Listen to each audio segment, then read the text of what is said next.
Abbas Muhammad Ra'ad Siraj, putra salah satu pimpinan parlemen Hizbullah, Muhammad Ra'ad, tewas akibat serangan tentara Israel di Beit Yahun, Lebanon Selatan pada Rabu 22 November 2023. Alih-alih bersedih, Muhammad Ra'ad menyambut kematian putranya dengan penuh rasa bangga.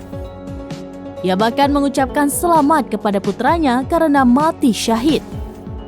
Pada kesempatan itu, ia juga menyampaikan ucapan terima kasih kepada Sekretaris Jenderal Hizbullah Hasan Nasrallah atas ajaran-ajarannya. Seorang sumber yang dekat dengan keluarga tersebut mengatakan Abbas Ra'ad terbunuh bersama sejumlah anggota Hizbullah lainnya dalam serangan Israel di sebuah rumah di Beit Yahun, Lebanon Selatan pada Rabu 22 November 2023. Sejak perang Israel-Hamas dimulai pada 7 Oktober 2023, perbatasan antara Lebanon dan Israel telah menyaksikan peningkatan baku tembak, terutama antara Israel dan gerakan Muslim Syiah Hizbullah serta kelompok Palestina. Peristiwa itu meningkatkan kekhawatiran akan terjadinya konflik yang lebih luas. Tentara Israel mengatakan dalam pernyataan pada Rabu malam, mereka telah menyerang sejumlah sasaran Hizbullah dan sumber tembakan dari Lebanon. Sejak bentrokan lintas batas dimulai, 107 orang tewas di pihak Lebanon menurut perhitungan AFP. Setidaknya 75 orang adalah pejuang Hizbullah. Namun jumlah korban juga termasuk 14 warga sipil, 3 diantaranya adalah jurnalis.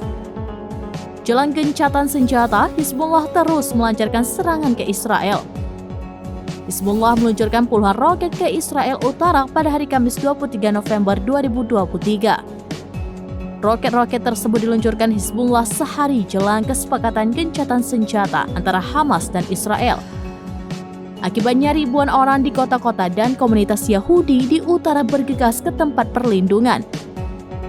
Dalam satu serangan setelah tengah hari, IDF mengatakan sekitar 35 roket ditembakkan ke Israel. Sementara serangan lebih lanjut dilancarkan sepanjang sore hari. Setidaknya 80 roket ditembakkan pada sore hari yang dilaporkan oleh channel 12 News. Dan Hizbullah mengklaim telah menembakkan 48 roket di antaranya.